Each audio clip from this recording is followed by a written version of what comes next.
I'd like to introduce David Joyce, who's a practising barrister, who's had a lifelong interest and commitment to the travelling community.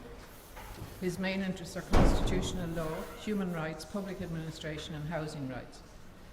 And before working as a barrister, he worked in community development with local and national traveller advocacy organisations, and he was a founding member of the Irish Travellers Movement in 1990.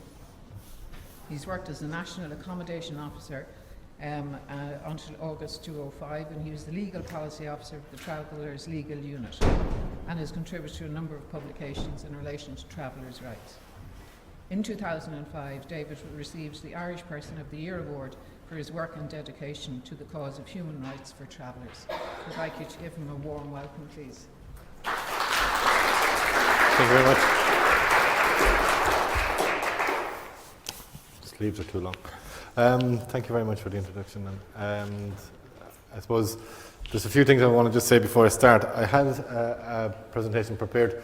I was down at my mum's last night and I had a USB stick, and I've come home without it, or come away without it. So unfortunately you're going to get 30 minutes of me talking as opposed to me pointing at the board behind me and with nice shiny slides I had all prepared.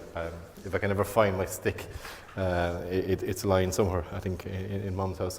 As has been said, my name is David Joyce. I have been working with and within the travelling community probably since 1992. I originally started working as a youth and community worker in Navan and County Meath. I spent some time in Offaly, in Tullamore and County Offaly, working as a community development worker for 4 or 5 years, and then moving on to work with national level with the Irish Travel Movement, where I worked in a role as accommodation advice worker and as legal policy officer. So my interest, obviously, in terms of professional working career has been with the traveller community in community development and youth work. And in the last 7 or 8 years I've been practising as a barrister. My interest in law has been effectively in the area of equality and housing rights as well. So in some sense it's a crossover, as a carryover of the previous work I did with what I currently do as well. I actually come from the traveller community. My sort of heritage and history is as a member of the community. So in some sense I've kind of devoted sort of personal sort of energy into the issue and the issues affecting my community and travellers throughout the country.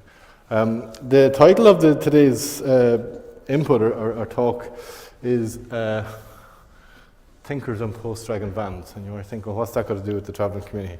And the idea then is to look at myths and perceptions of who the community are, who are Irish travellers. And hopefully at the end of it I will explain the title. One part of it is a myth, and the other part there is some reality to it. Just in terms of, I don't know, people's background in the room or what sort of their history is, I'm assuming is whenever I talk to any group in the context, in any sort of group, whether it's in third level or at an NGO or kind of community organisations, you know, and particularly where it's an all settled group, essentially, I always find that the group is full of experts on the traveller community. And I could ask you loads of questions here and I would get lots of expertise on who the travelling community are and lots of perceptions of who the community are. Kind of begin to look at some facts and some figures, and sometimes people don't necessarily have those.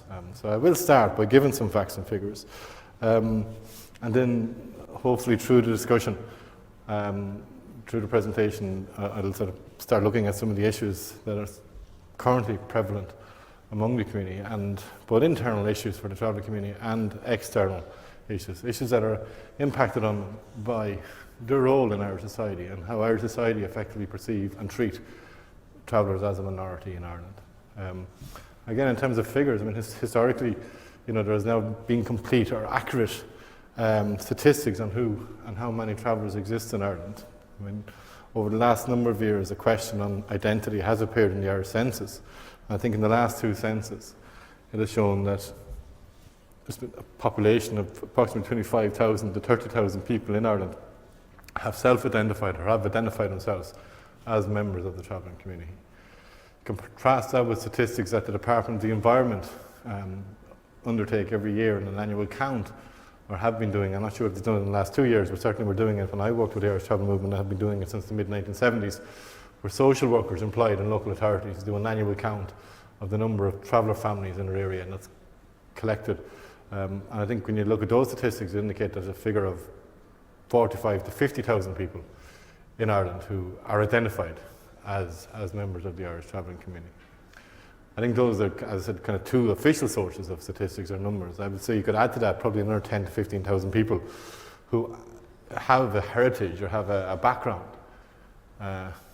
within the Irish traveller community, but don't necessarily identify, and many are increasingly younger travellers perhaps are not identifying as travellers. So I would say the figure probably for Ireland is somewhere like 65 to 70,000 people who could claim to have a traveller heritage.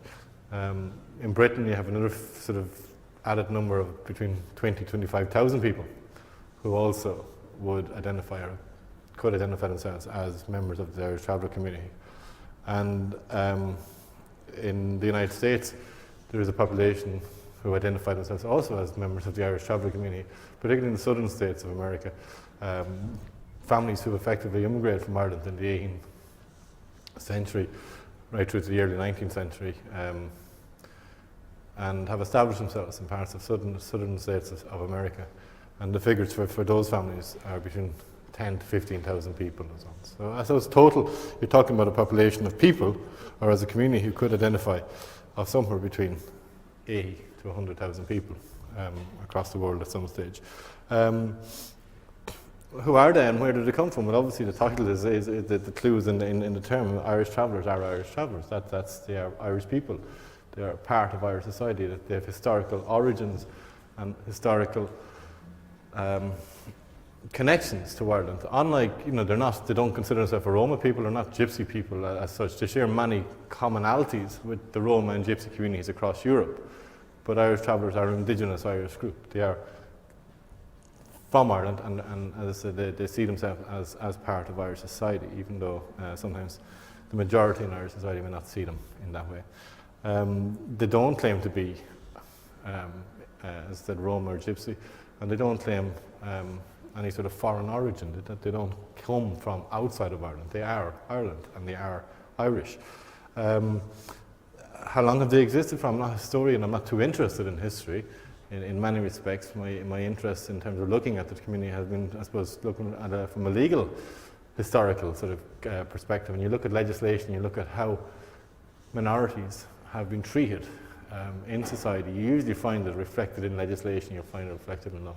And certainly if you look at legislation that applied to Ireland, and obviously not made by the Irish state until the early 1920s, but certainly legislation made by the British Parliament that applied in Ireland. Travellers, thinkers, gypsies, whatever group you want to describe them as, people of the road, vagrants, whatever, were clearly identified in those societies, in both Irish society and British society, probably for the last 300 to 400 years. And were identified as a distinct group, and in many cases as a distinct class. And even then, even the legislation, in many cases, distinguished between what they see as gypsies or Egyptians, as the original title to gypsies would have been given, or Roma people, and thinkers or travellers. And as I said, in some sense there's a history written in legislation, mainly draconian type legislation. If you look at the phases of legislation that have affected and impacted on the travelling community in Britain or Ireland, it sort of has gone through phases of probably of exclusion. When I say exclusion, legislation that sort of tried to remove or move people out of areas, or out of sort of local settled areas, to annihilation. And we look at when we look at the history of Europe and the history of how gypsy minorities and gypsy groups across Europe were treated, similar type or similar waves of persecution, you could say, has happened in legislation, from exclusion to inclusion in some respects, to a kind of a forced assimilation, to the ultimate that happened in the mid-1940s, to annihilation. Now, those types of legislation obviously didn't apply in Britain or Ireland, but certainly being a gypsy and by association being a tinker or a traveller in the 17th century, in the 1700s in Britain, was still an offence punishable by death. So there have been, as I said, over the centuries. There have been various legislation and various types of legislation, various forms of legislation targeted at traveller and gypsy communities, obviously within the British realm, but also across Europe. And the legislation is very comparable. It's, it kind of went through various similar sort of stages of, as I said, exclusion to inclusion to forced assimilation, forced settlement, and as I said, the most extreme form of annihilation that occurred under the Nazi regime in Germany. That, as I said, is a very brief history. I throw travellers in with the Roma communities in the sense of the history of them as part of the society. They don't share, shall we say, the historical origins of the Roma or Gypsy communities, certainly across Europe. Perhaps there's a closer connection between traveller and gypsy groups in Britain and Ireland, and certainly over the last 200 years there's perhaps been, shall we say, crossover to some extent. There's been intermarriage, and there's been sort of a mixing of travellers and gypsies in Britain and Ireland. Not to a massive extent, but certainly to an extent. And sometimes you look at some gypsy families and gypsy names in Britain, you see that they're clearly of Irish origin, the names of Irish origin, but they see themselves very much as Romany gypsies.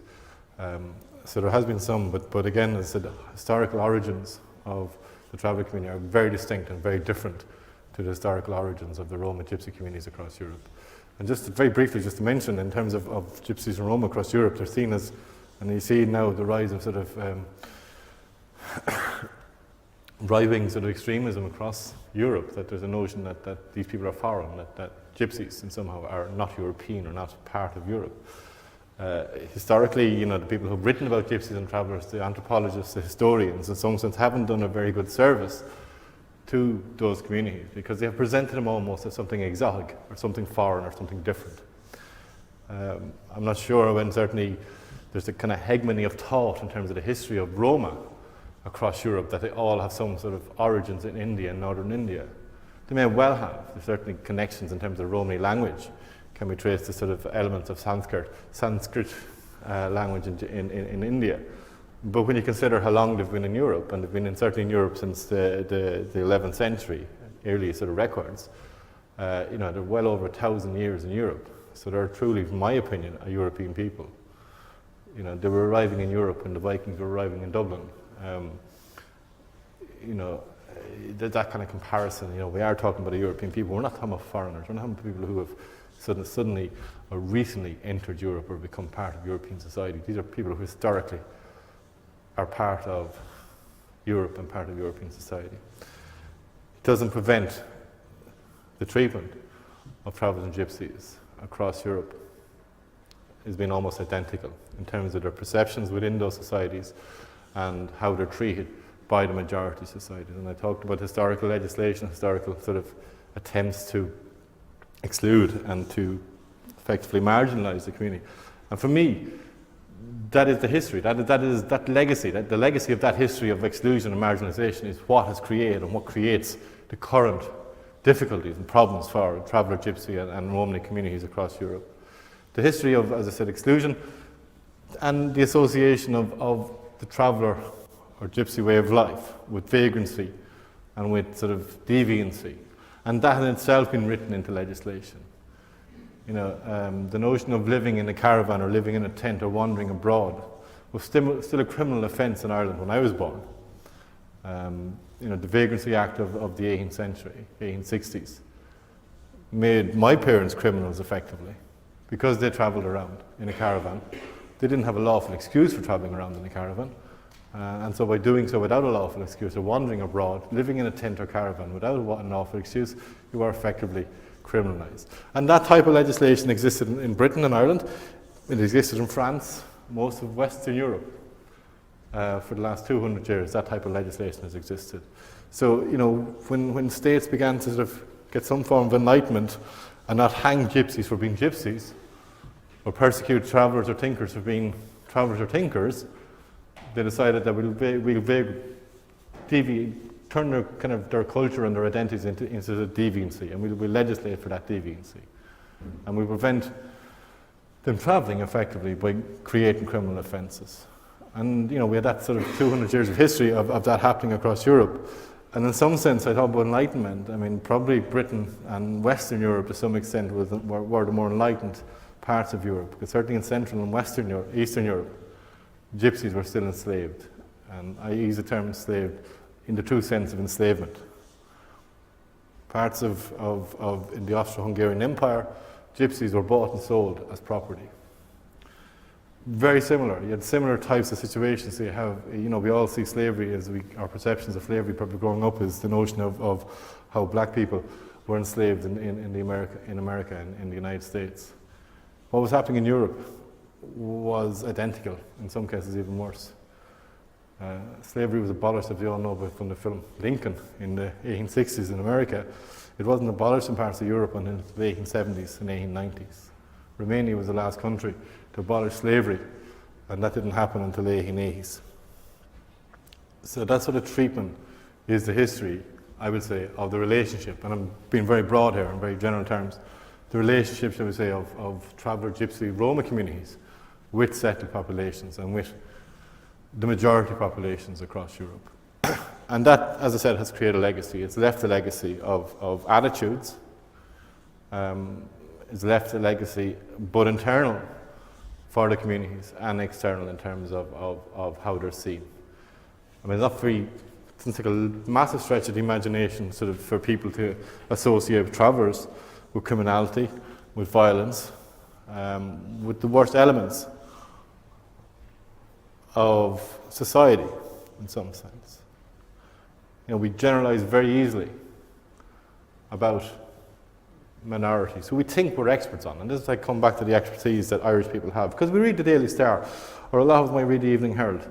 Some of us might even read the Irish Times. The Irish Times sometimes is a bit more balanced, but certainly when you read tabloids, and I won't even mention any of the Sunday tabloids, you would think that Irish travellers are somehow on some sort of merciless criminal crusade across the country, and are plundering and pillaging like the Vikings were 1,000 years ago. That's not the truth. It's not the reality. Certainly not the reality I grew up with. Doesn't take away from the fact that among the traveller community there are people who are criminal. And there are certainly people I wouldn't necessarily want to call friends or associate necessarily with. But likewise, I've experienced the same situation in the settled community. I very easily operate in both communities, and I see the same type of difference and diversity in the settled community as I see in the traveller community. But how it gets presented is not just, it's not just a sort of something that happens particularly to the traveller community. It's certainly something that any minority in a society will suffer or will experience. The stereotypes will be cast out there. They'll be hung up. The negatives are always the things that attract the attention. The negatives are always the things that are reported on. The negatives are always the things that animate people, that people will react to. And that in some sense is, as hopefully in the discussion in a few minutes we'll open up to some of those, perhaps some of our own prejudice, some of those stereotypes, we start looking at challenging them. But just coming back again to where travellers are in our society, I think coming from that legacy of shall we say, historical alienation to probably more modern times, being alienated, not necessarily through legislation or through law, but through attitudes and perceptions. And they're not new, Sometimes I hear, I'm in my early 40s, and I hear older travellers sometimes talking about things perhaps in the 50s and 60s, or in the 40s and the 30s that they experienced or thought of. And sometimes I talk to older settled people, and there's a great perception of the tinker. Sure, the tinker was a decent person, and suddenly, if there were still tinkers around, we wouldn't have the problems. It's these travellers who cause the problems, The tinkers and the travellers are the same people, It's perceptions that have changed. People are still the same, inherently the same. Obviously, what people do and have done in the past is different. Trades and occupations change. Culture changes. We all change. When I'm part of Irish culture, but what is Irish culture anymore? What do we now? I know we're having a gathering this year. We're trying to promote and find what our culture is. I'm not sure if we're actually doing a very good job of it. And the same thing I could say about the travelling community. What is traveller culture? I'm not sure. I'm not here to stand before you and tell you what traveller culture is. My experience of being part of the community is completely different to many other travellers' experience of being part of that community. So I can only talk for myself. I know I come from a community where certainly association with family and reliance on family in some sense is still a very strong value. And I don't want to sound like I'm some sort of right-wing conservative talking about family values. I'm talking about in a different sort of way in some sense. But it is, the notion of family among the travelling community is still very strong, as it is perhaps and has been in the Irish community broadly. But a move among the settled community towards sort of the nuclear individualised family is still, in some sense, hasn't happened among the travelling community. The notion of extended family, knowing who your relations are, knowing who your connections are within the community in some sense, is still very important for members of the travelling community. My experience of coming from a family where education was important. Certainly I come from a family of 7 siblings. Majority of us have at some level attained some level of some form of third level education. My family in some sense was unique among the travelling community in that regard, because I know many travellers who don't even attain, or haven't of my generation, who didn't even attain primary level education. So, across the community, there are differences. There are various sort of attitudes towards things that are, I don't necessarily share. But trying to define what I do share is probably more difficult than to be able to tell people about the things I don't share. And I think, I find myself increasingly sometimes in sessions like this, or as I have in the past, having to sort of say the things I don't share and defend the things I don't necessarily like. Well, I don't do that. I just know that I'm different from other members of the travelling community in the same way as other, the settled community are different. People are different. There are certain things we share, certain values we have, but there are a lot of values that, I don't necessarily hold or want to hold on to either, So what I'm making, I suppose, that there's divergence. I'm not here to tell you about the culture of the travelling community, but there's divergence within that community and difference in that community in the same way as it exists among the settled community. What are the issues? What are the problems then for the community? And that's something I will try and talk about for the next few minutes, and then we will have sort of 25 minutes or so for questions and answers. As I said, the travelling community have existed, in my opinion, not necessarily to my understanding anyway, of and I'm not a historian, I haven't looked at sort of detailed history of who the travelling community, where they originate from. There are certainly indications that communities of people have existed in Ireland who were identified as thinkers, probably from the 11th century onwards. They might not necessarily be the same people who exist now as travellers, but they certainly existed as a community. I would say probably for the last 300 years, the travelling community has existed as a distinct community within Ireland, and were identified externally as a class or a group of people who were very different or very distinct perhaps from the settled rural populations. However, they fitted into the rural populations because they were part of the rural population. They were part of rural Irish society. They were wandering tinsmiths, cattle dealers, horse dealers, or dealers in animals or whatever. So there's a variety of trades and occupations among that community as well. But there was a symbiosis between what they did and rural Irish society. They provided services or crafts and brought them into local communities. And there was that notion of sort of some type of interdependence. But the tolerance didn't last very long. Once they came into an area, and once, the need for their occupation or trade was sort of exhausted, usually a week to 2 weeks, they could work an area in terms of whether they're tinsmiths or not, and then they were moved on. And in many cases, they were moved on forcibly by local authorities, by the police force of the area.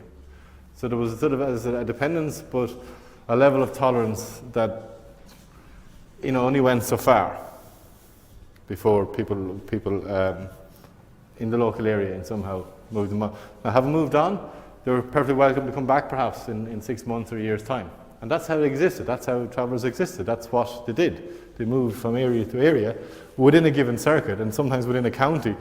Other cases, there might have been a circuit of 3 or 4 counties in which they travelled. And that was the extent of their nomadism. That's how they travelled. That's what nomadism was to them. They weren't sort of wandering, aimless sort of wanderers who just kind of went around the place for no particular reason. The form of nomadism that existed for the community was very much inherent in in their way of life, both for their occupation and for social reasons as well.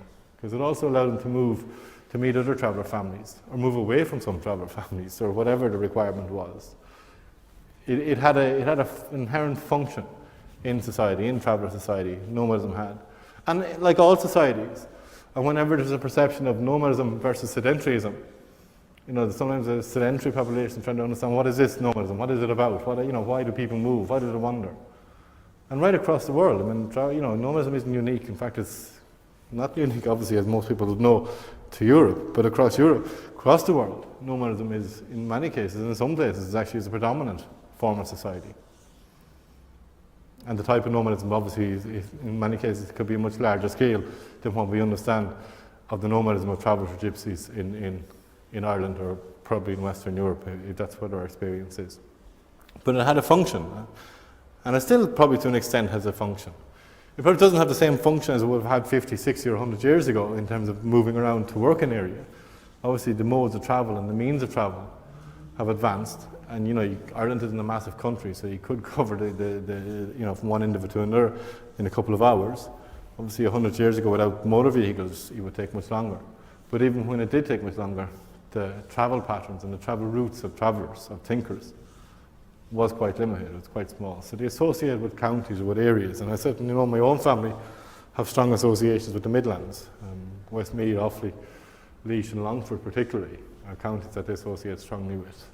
And across the travelling community you would have other groups of families who associate with parts of the country as opposed to one county perhaps as well. Even in that history, even in when there was, shall we say, dependency or interdependency between the traveller community and the settled community, there was still conflict.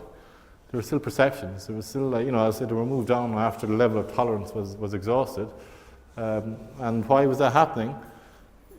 Again, the same sort of perceptions exist that have carried on into current sort of society. And this is pre the Evening Herald, perhaps pre the Daily Star, pre the tabloids. Same sort of attitudes and prejudice towards the thinker were certainly prevalent in the 19th century, right into the 20th century, and certainly now into the 21st century. And you look at that across Europe, the same thing happens towards the gypsy communities across Europe. The notions of them as some sort of wandering, the fact that they have had a tradition of wandering or nomadism, so the notion of placelessness, not having a solid foundation place. People are suspicious of that, and their suspicions are based on, well, if they can move away freely or move around freely, they're obviously going to become thieves, or they can be thieving, or there's a conflict between the local landowners, because obviously if you have animals or horses or whatever, you need to feed them, and sometimes they're put out into fields without permission, perhaps, which create conflict and problems. So there's a lot of, shall we say, perhaps now you look at it and sometimes it look like minor conflict, but it created conflict and it created perceptions. And even in today's society, there's notions of who the traveller are that creates the same type of conflict. My experience of growing up in County Meath, probably in the 1980s and 1990s, probably the 1980s, only. I was growing up in the 1990s, I'm just remembering. And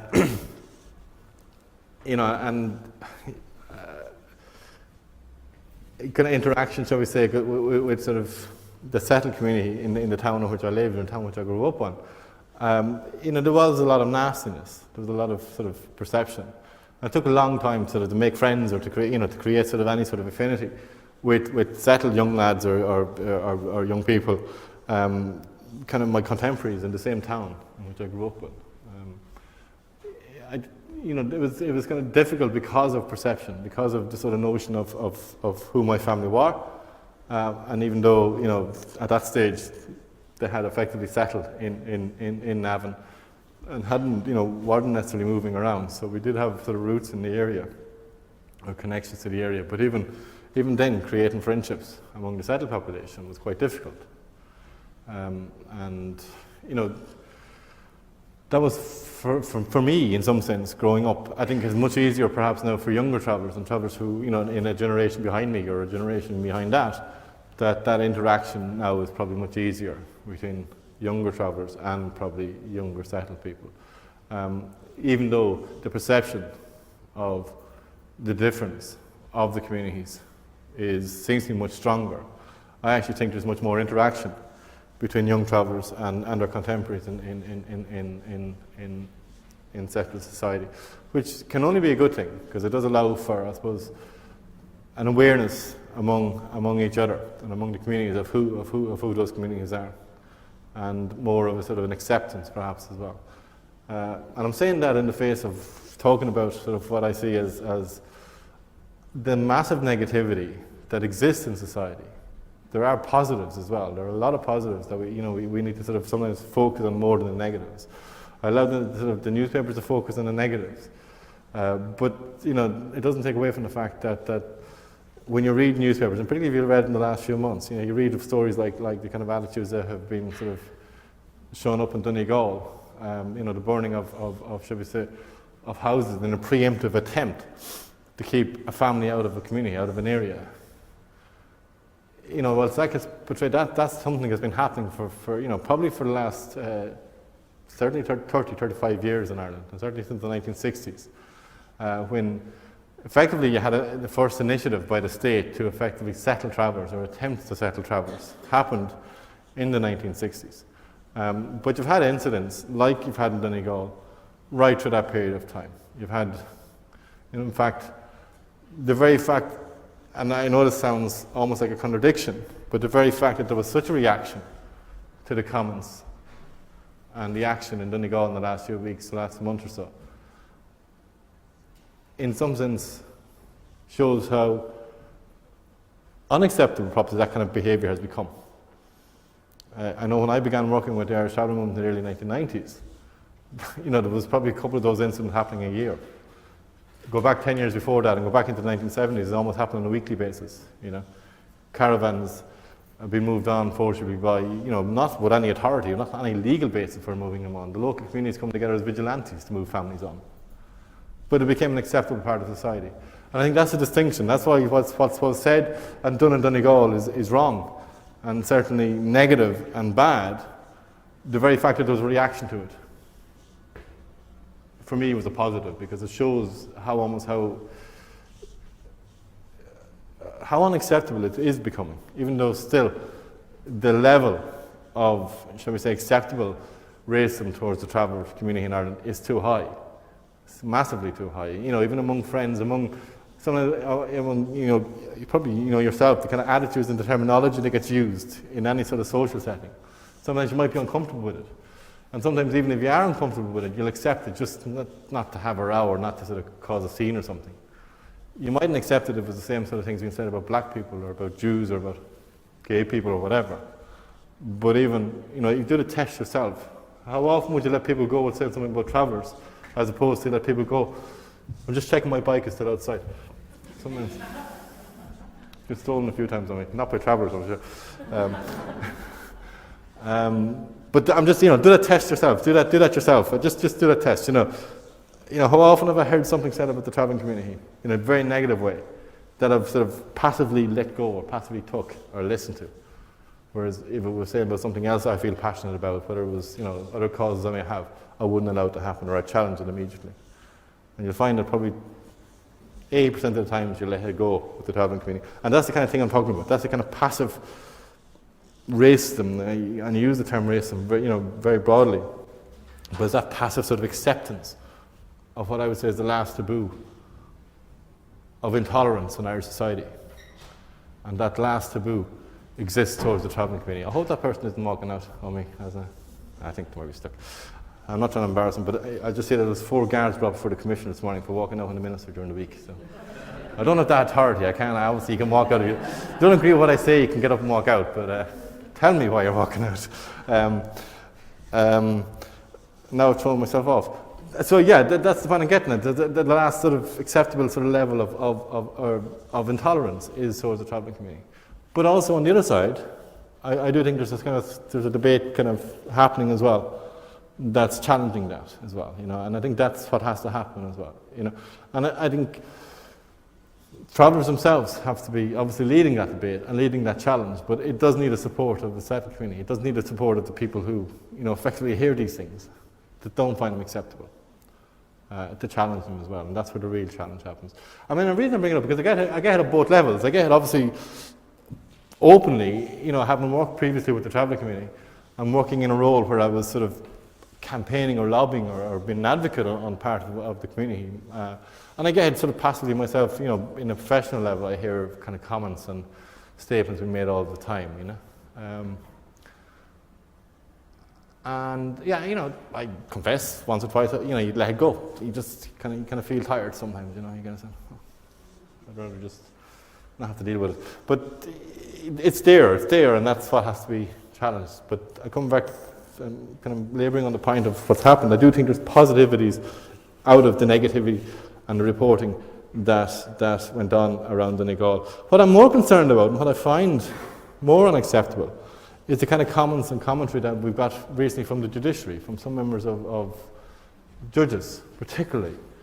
Because these are people who are, by profession and by their very status in society and by the very status of their position, have to present and have to be neutral. They haven't to show those sort of biases towards any sector of society. And that's a worrying trend. Now, I don't think it exists massively among the judiciary in terms of that open type of intolerance being shown, but it has been shown, and if it's something that's there, it's certainly a concern, and certainly very concerned for myself, as being part of a profession that is about justice, or whatever we want to describe ourselves as. There's a lot. Sometimes when I went into law, I discovered that there was very little justice in law. There's a lot of law in it, but there's very little justice. But I do believe in justice, and I do believe that's why I went into it. And I think seeing, shall we say, people within that profession who show such an intolerance, I find completely unacceptable. And I find it much more unacceptable than I do from a county councillor. I've become hard-skinned towards county councillors. I've been listening to it for most of my life, the comments and the attitude of people who win local popularity contests and believe that they're somehow supreme over everybody else. I put up with it. That's what politicians are. I don't have to vote for them, and I won't vote for them in the next election. But I find it much more difficult when you have senior officials within society, people who are appointed into a capacity. That's a much more concerning element of racism than it is from a politician. We can identify people and parties as having a particular persuasion or political slant, and we can decide whether we like that or agree or disagree with that. It's much more difficult when we have to interact with officials of the state who are effectively civil servants and now are effectively meant to be neutral and treat all citizens of the state equally. That's much more difficult and much more dangerous. I'm going to finish up in the next 5 minutes. I think there's a couple of things I wanted to touch on, and again, because I know I had a lovely set of notes done out. I did want to look at a few statistics, and I don't know who's in the room. I know this is the midwifery. I don't know how do you say that word, midwifery? Is it midwifery? Yeah. And nursing. So I'm assuming you're all some sort of, I don't know, it's in a terrible sort of way. You're obviously part of a profession that is medical or caring in some sense as well. I'm not sure. My daughter studies medicine. I'm not sure if she's a caring person. She's sort of certainly not caring towards me anyway. So I've never talked to a group like this before. But the point I was going to say is, obviously, as people in the medical profession, you're certainly going to come across the travelling community, because when you begin to look at the statistics of the community, and I think this is something that is prevalent for all marginalised communities, and certainly from the Roma, Traveller and Gypsy marginalised communities across Europe. One of the indicators of that marginalisation is the health status and the health statistics you find among the community. Not just the physical health, but also the mental health of the community. And for me, the mental health particularly indicates something that is happening in our society, and particularly in the traveller community. I think there's certainly an element of crisis, and there's probably a crisis of identity among younger travellers that is impacting on the mental health. And I think, whilst I've kind of dealt with professionally over 20 years commentary and comments about the traveller community as a problem, and how do you deal with the problem of the traveller community, what has not been reflected in any discussion or any reality about the traveller community is looking at a community with problems. And that's, for me, is what the traveling, that's the distinction. That's how I make that distinction. I'm not talking about a problem community. I'm not talking about a community that is a problem to Irish society, that we have to apply some sort of social work type approach to solve that problem. And that has been what the state has done for 50 years. The Census Commission on Itinerancy that identified, and I'll just remind you of, I went back, I don't want to get too dramatic here, but go back on the sort of terminology. In 1961, the Irish government set up a commission on itinerancy to come up with a final solution to the itinerant problem. 20 years before that, we're talking about final solutions to other problems, or to other communities. I'm not making that, but that's the kind of terminology that existed. It didn't find a final solution. Travellers are still here. What it started was the notion of assimilation. The terminology of assimilation has changed. We talk about integration, perhaps now, at a greater extent. But the Commission set up in 1960, reported in 1963, said that the solution to the traveller problem was effectively assimilation into mainstream society. Let's house all of these people and they will all disappear. They haven't disappeared, they're still here. I'm not sure if they're going to disappear. But it hasn't taken away from the fact that within that community in the last 30, 40 years, there's a massive crisis of identity. And I think it's become much more prevalent probably in the last 10 or 15 years among younger travellers. Because for me, as a traveller growing up, I still had the element of identity that went with being nomadic. I had the element of the identity that went with moving around. My parents still travelled. Until I was 15, we didn't stop in one area for more than 6 months. So I travelled. I was a traveller. My children aren't travellers. They've never physically moved out of their homes as such. And when I say they're not travellers, they're not travellers in that sense. They're still tinkers, because I'm going back to the terminology of a tinker and looking at myths.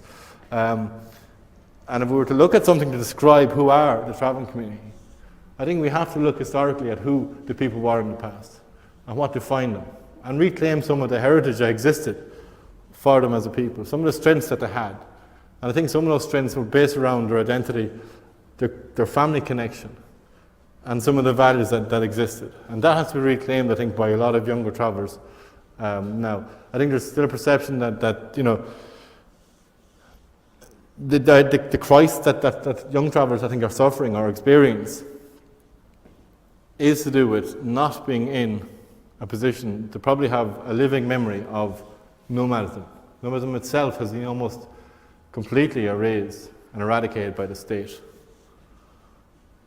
I think traditionally nomadism and travelling has been associated with poverty and want. But when you actually look at the travellers now who travel, it's actually only wealthier travellers who can afford to travel effectively. So there's that breaks a misconception in itself that travelling and living on the side of the road or camping was somehow poverty-stricken. It wasn't. It was a useful part of a structure, of a group and a community who structured themselves around nomadism. And when you look at it now, the only travellers in Ireland who travel effectively are wealthier travellers. Travellers who are less well off can afford it and don't. Move away from one area to find that if they try to move back to it, it's bouldered up or gone. It doesn't exist anymore. The official halting sites, the notion that a halting site somehow facilitates travelling is a complete misnomer, complete myth. You don't. If you move out of a halting site, that's it. You lose your place. You don't get back. You go on to a waiting list, perhaps, and you could be 5, 10, or 15 years before you get official accommodation again. So the idea of facilitating travellers by providing halting sites, that's not what they do it for. And some young travellers who have grown up in halting sites don't necessarily see that anymore. You kind of say, why am I living here? Why am I doing? So I think when you look at it from the perspective of what's happening, I think there is certainly an identity crisis in the traveller community. And that crisis is getting reflected in our younger people. And that in itself, there's two ways people can go. They're at a crossroads, and people can take one or either of the roads they're at. And for some, it's turning one direction towards complete assimilation and hiding in plain view. They're there, but they're immersed in some sense. And because that's what they're doing, they're hiding in plain view, that's having an impact, I believe, on their identity. And it has to have, over time, some sort of an effect on your mental health as well. And there's the others who will take the other direction. And perhaps that direction is into fulfilling the stereotypes that exist about the travelling community and reinforcing the negatives. Because probably your own experience in this room of travellers are of the negatives. You could have met travellers who are hiding in plain view 10 times in one day, but you won't even know that you've done it. So you don't know that experience.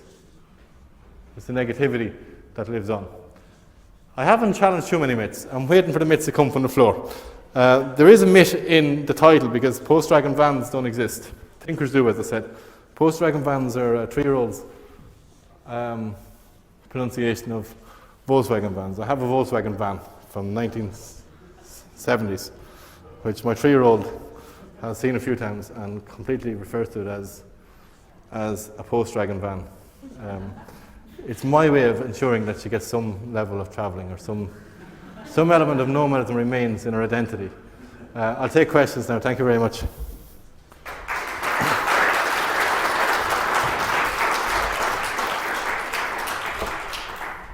I'd like to thank David for that fascinating insight, and he's willing to take some questions. Yes.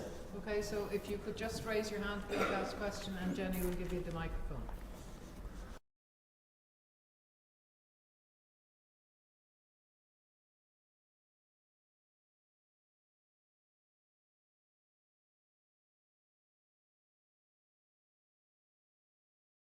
Yeah, no, I think do you have to wait for a recorder or something?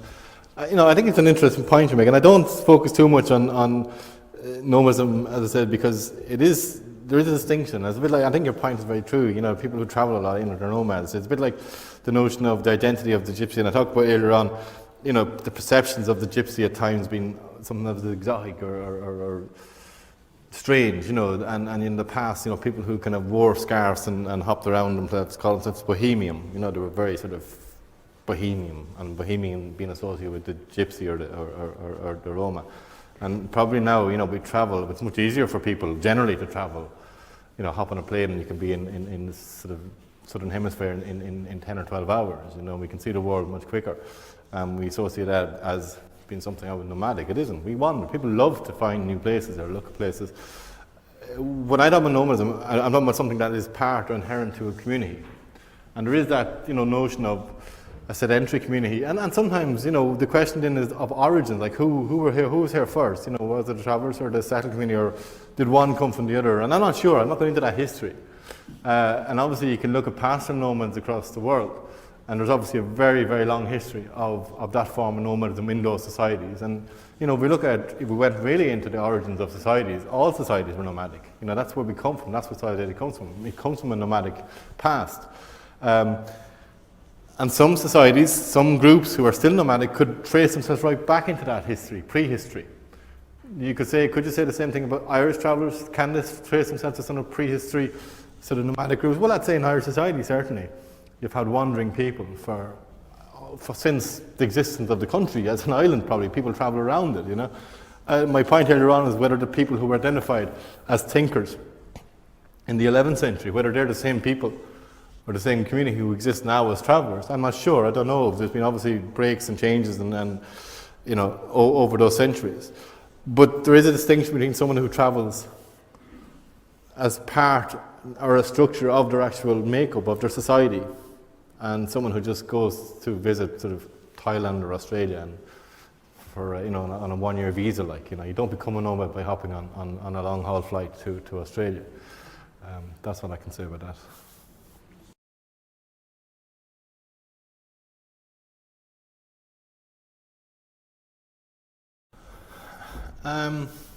I think it would, and again, this is an interesting point because, I think the best person who I've heard explain the change or why it would be so important, I heard it about 3 months ago at a talk where Bridget Quilligan, the director of the Irish Travel Movement, gave a speech, a very passionate speech about why she thinks it would be positive. I mean, for me, and just purely looking at it from a legal perspective, I firmly believe that travellers are an ethnic group. Historically ethnic, I'm not sure, but what is ethnicity? Ethnicity is a social construct. We create ethnicities. So, I mean, if a group have existed for 300 years and have kind of formed some sort of common, should we say, common identity, and have become self-perpetuating in that period of time, they've clearly, in my mind, fulfilled the qualifications, or certainly somebody who has an anthropological friend, they can ask them these questions. But certainly if you take an anthropological definition of an ethnic group or a sociological definition of an ethnic group, travellers fulfill it.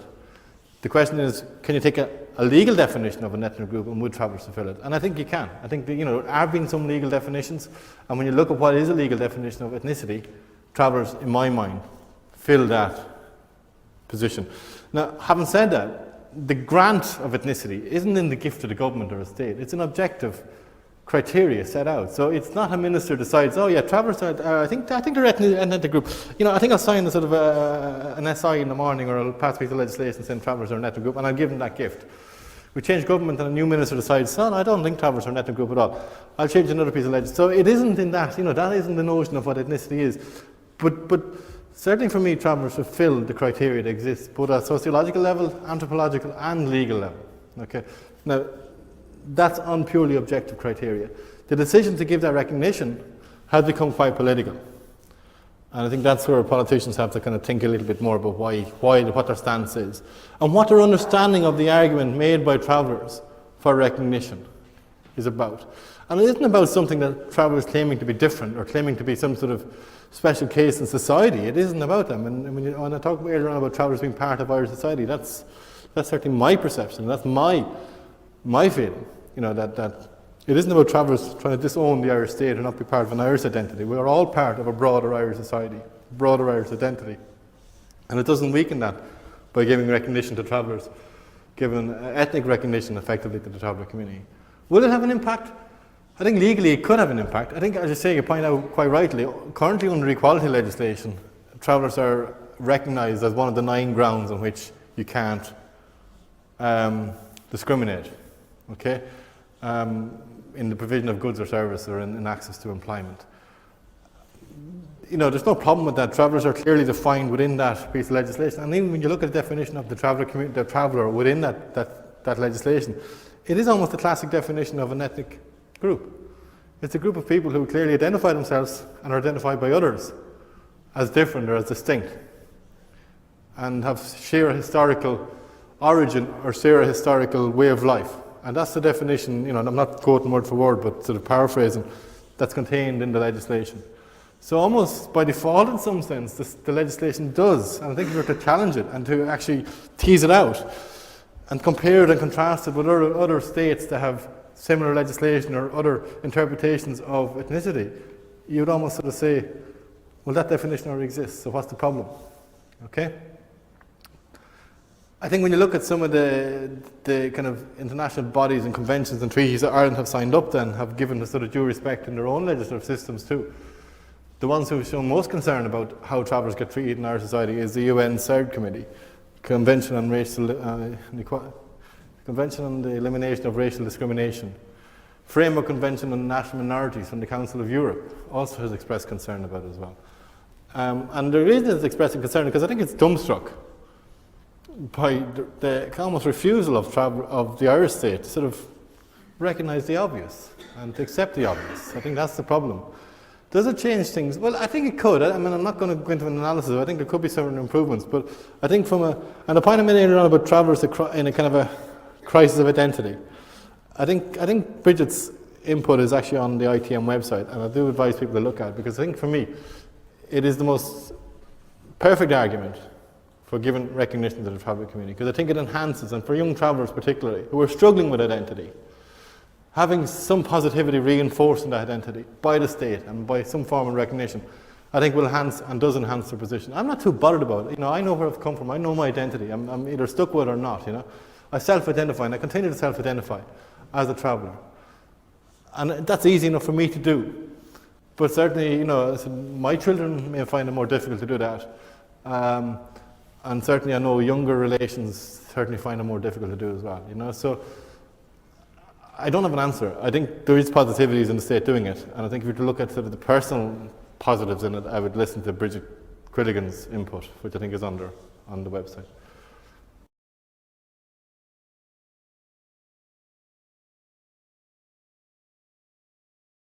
No, you probably have it already. I mean, I think in anything it's respect in some sense, and obviously if you're going into somebody and you're talking about their kind of intimate and personal sort of details, and particularly children and their history or medical histories. I mean, I think in any of that type of interaction, there has to be a respect, and sometimes you get a hostile reaction perhaps from people. But I think you've been making the point that there's but I think there's something broader that you brought up in some sense as well, and this is where I'm a little bit out of my depth, because I do realise that people probably in the room are more medical than I am, and there is, in terms of looking at some of the, and you talk about metabolic disorders and some of the illnesses that exist among the community. I don't know a lot about it, and I talked earlier on, I do have read in the past in terms of health status and health statistics, and there are certain shall we say, conditions that seem to exist among the community. And, it's put down in some sense to, and maybe it is, that scientifically I can't challenge it, the notion that travellers, because there's intermarriage, shall we say, there's still an acceptance among the traveller community, more so than there is among the settled community or other populations of, I think there's a big fancy word for it that I've got on my head, consanguinity, which is effectively, marriage between relations, effectively. And sometimes you hear horrible jokes about, the notion that it's almost an incestuous type relationships there. I mean, it's not, in the sense that there's an acceptable level of acceptance of relation. And obviously first cousin marriage is still common enough. Not, I think probably becoming less so, but still quite existent. But in reality, I mean, the notion of consanguinity and marriage is probably the most common form of marriage throughout the world, as opposed to just, obviously not in the Western world, not in Western Europe, where we all base our relations on the notion of love and meeting somebody and romance. I don't know if that exists, rather than matched marriage or sort of strategically finding a partner. But 75% of the world's population are consanguineous marriages or relations. India, China, to an extent, still very common. So on a worldwide scale, it's quite massive. Whether there's something specific about the traveller community, and there's certain, and I would open a discussion on it. Obviously, people in the room would have knowledge and experience of it. I've read some weird, crazy stuff that because certain types of syndromes exist among travellers, and it's put down to a smaller gene pool, and that's bad, and there has to be some level of genetic sort of counselling. So people are aware of what potentials do exist, and I would accept that. To one weird argument that the very fact that travellers have such a small gene pool, that there was almost a perfection in their genetics, that it was almost a danger for them to marry outside of the traveller community. I read a paper on that by an eminent doctor. I thought it was a bit mad, to be honest with you. I was weird. Where does romance go and all that, Where does love go and all of that? But anyway, beside that point. But no, I accept that there obviously are conditions, and there's a debate there to be had. And what do you say? Do you say, people shouldn't get married, or you should break those traditions because there's that danger? Or do you say, well, these are the dangers, we'll make you aware of the danger, and you make the decision? And I would think I would go with the second option. But so that, and whatever that requires, in terms of, I use the term genetic counselling, I'm not sure that's a proper term, but that's what I would see as some people have been aware of the danger. So if you do know you're a carrier of a certain gene that has the potential to create a certain condition, and the chance of that doubling or increasing because your partner is a similar or whatever, I think that's, I must talk to my daughter more often with these things. I'm not sure, get clear about these comments. But that's my point. So I do think there's, I would take the approach that if that's happening, and that's a scientific fact or reality, well, what's really needed is advice on that, as opposed to saying, well, it's all bad, everything, people shouldn't marry their first cousin or their second cousin or their third cousin or whatever.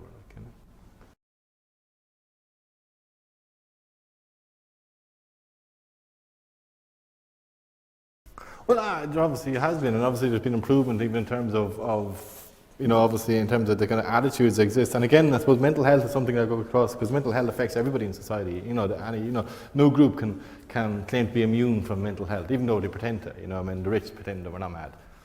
It's only the poor people who go mad. you know, I mean, the reality is that mental health, and I'm not being facetious, you know, I've been struck by, you know, on a personal level as well, in terms of within family members who, you know, have conditions, and it's there, you know. So, and, you know, you come with the same attitude. Among the travel community, there's been attitudes to people with mental health difficulties that are negative. And what is positive about that is because I think that change that's happening in broader society, it's also happening among the travel community. And there's a greater acceptance of people, shall we say, with difficulties among families as well. Whereas in the past, you know, they were written off, you know, effectively, you know, someone who was, you know, had bad nerves ended up in the asylum. And I'm using the terminology now that you know, was there. So I do think that's something that the travel community itself. Now, having said that, you could also look at the incidence of mental health problems and statistics, and you will find among the travel community it's quite large. It's quite frighteningly, you know, at times large, you know, and in some sense, then it creates almost a double burden, because, you know, the notion that the perceptions of mental health to your background, in some sense, you know, you now have a, you know, now have a double burden to carry. But no, I think you're right. I think there's positivities, but I think the reason is that, and I think this is why, I think people begin to realise of the prevalence of mental health issues across society. And this is the difference, I think, you know, with some of the other issues, shall we say, that, you know, in the 1960s, 1970s, Irish society had as taboos, you know, the notion of homosexuality or of mental health or whatever.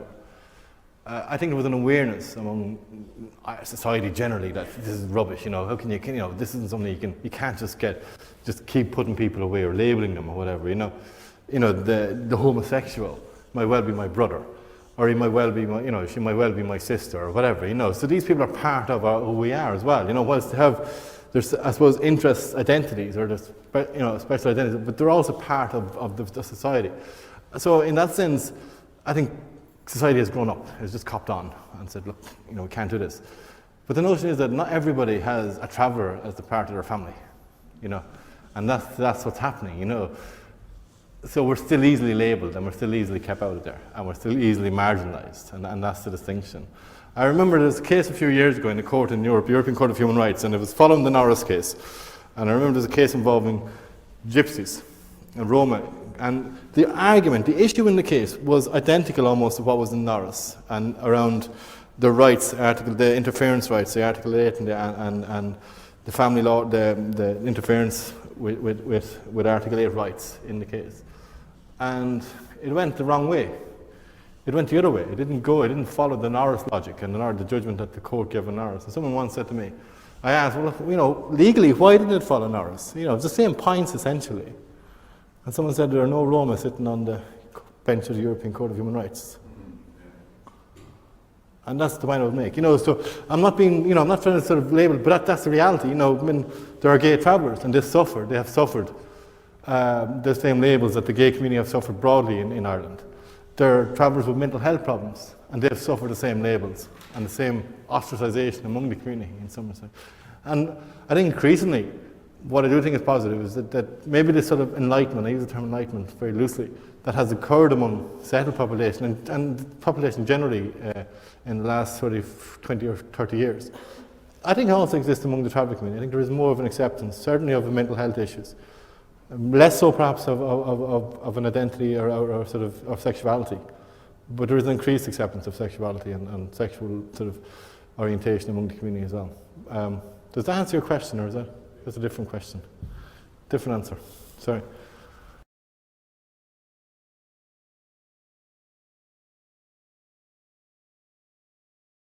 Well, obviously, as you know, there's an acceptance, I suppose, there's a requirement for tolerance, and there's an requirement for understanding. And the point I was trying to make earlier on about the notion of nomadism and the kind of notion that travellers are somehow exotic or foreign, but the reality is that they do the same things. You know, they have to obviously give birth to children, and they have to do these things, and there has to be a certain element of commonality.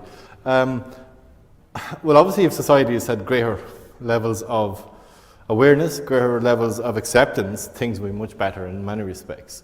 How do you defeat a society that's hell-bent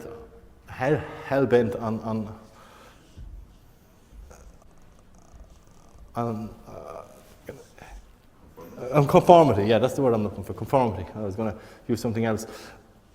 That, we all must be the same, we all have to be the same, and the reality is that we are, 95% of us we're all, we have, any society, we share 95%, 96% of a common interest.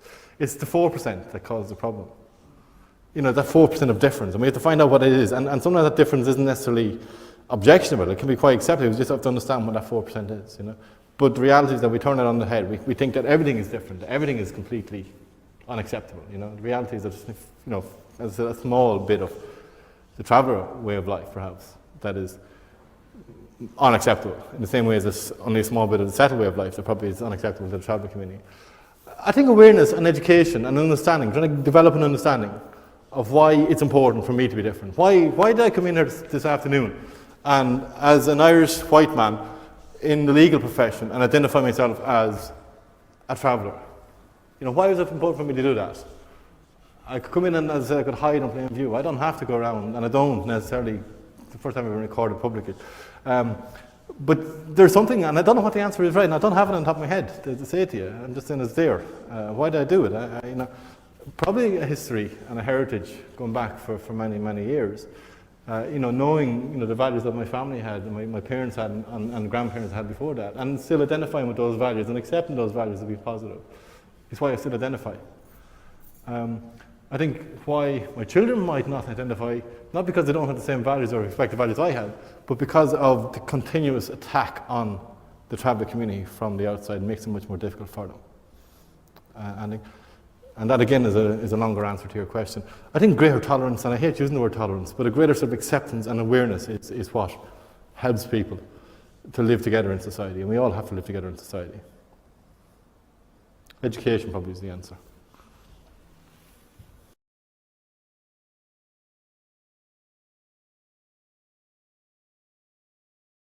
I think sometimes it comes back to symbolism even. I think sometimes it has to be accepted that there are certain symbols that people might want to hold on to. And even if if there's nothing real or concrete or practice, sometimes the symbology and the acceptance of symbols. And I know there's a debate a few years ago among some of the traveller activists and traveller groups around the whole notion of a flag and identity. And there was again a reaction to that as if there was some sort of renunciation of the Irish flag. It was just something to say there was an identity there, that's something. And I think there is probably increasingly becoming a greater reliance on symbols and something that symbolises the traveller and the traveller way of life, and that will become increasingly important to younger travellers, And it mightn't be a bad day, to see, in 10 or 15 years' time, more sort of young third level sort of students sort of with a flag on the room of the sort of digs or the whatever college sort of accommodation they're in, that sometimes symbolises their traveller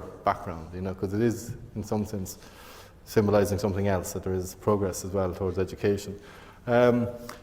How do you do it? I don't know. I mean, given that my 3-year-old watches Peppa Pig, and given that all of the other aspects of attacks on identity come from, and we all become almost, what's the difference between children, almost like, a Scottish child or an Irish child in some respects, because they're all watching Peppa Pig, or they're all watching, whoever is the latest fad on Disney Channel,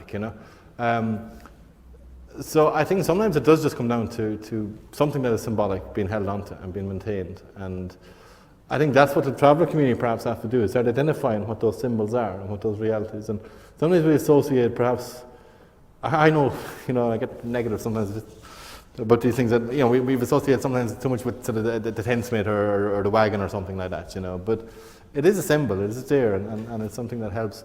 But I think your point is fair, and it is about, if somebody hasn't lived the experience or shared the experience, and in 5 years or 10 years or 15 years time, their actual experience is the same as 100 other young people on the same housing estate they've grown up in, or the same town they've grown up in. What's finding them, And sometimes, I know this with a friend, I keep saying this because I think it's a safe time to become a traveller. And sometimes it's 5 generations away from where you are now, I know this with a friend who he used to work in the movement. He's very proud of his Huguenot identity. even though his Huguenot identity goes back 7 or 8 generations, or probably 500 or 600 years. And I keep reminding them that when the Huguenots came to Ireland, when they were kicked out of France, they were kicked out for a very good reason. They were kind of blackguards. They didn't have a great reputation, you know. And they came to Ireland with that reputation. But now, you know, he's 10 generations away from that, so it's safe to be a Huguenot. And I hopefully, I mean, I don't want to make the comparison, but I hopefully, not in 10 generations, it's safe to be a traveller. But I think that is what's happening, and unfortunately. Okay. Is that it? Sylvia, did you want to say something? Just very quickly, thank you, David, it was great. I was genuinely shocked that you were not promoting halting sites, because I had always assumed that a real difficulty for people to maintain their nomadic lifestyle was the fact that although in the early 90s I believe most of the county councils agreed that they would put halting sites around the place to facilitate a nomadic lifestyle, that very few of them did. And I remember the big drama that there was going to be a halting site at Hope and the good citizens of Hope, where this was beyond the pale, just quite literally beyond the pale. And so I was shocked. I've always thought, to my mind, it seemed a little enough thing for county councils to do, to build decent halting sites, so that if people wanted to live a nomadic way, that they could. But No. you're saying that this is not really... No, well, what I'm saying is that, I mean, as accommodation officer, you know, for a good number of years, I did promote halting sites. I would say I promote halting sites. I promoted better quality accommodation provision. And whatever form that took, and in the majority of cases, families would say they wanted halting sites. But what I'm saying is that halting sites are not intended and are not designed and haven't been provided to promote nomadism. There's a distinction, because the rules and regulations and the controls about halting sites are the same as they are with housing, essentially. You know, so if you were to look at promoting nomadism, you may look at a sort of a balance between halting sites and some other type of provision. But halting sites per se, in themselves, don't promote nomadism, and that's the point. However, you know, I've always argued for improved conditions and obviously the relationship between better living conditions and better living actual access to sanitary services, and obviously as medical people you can see the benefit of that, I would hope. But that's the distinction I would make. Halting sites don't promote nomadism. In fact, they, in some sense, could argue that they destroy it. You know, that's another distinction. Okay, just like I think we all show our appreciation. Thank you very much. Thank you.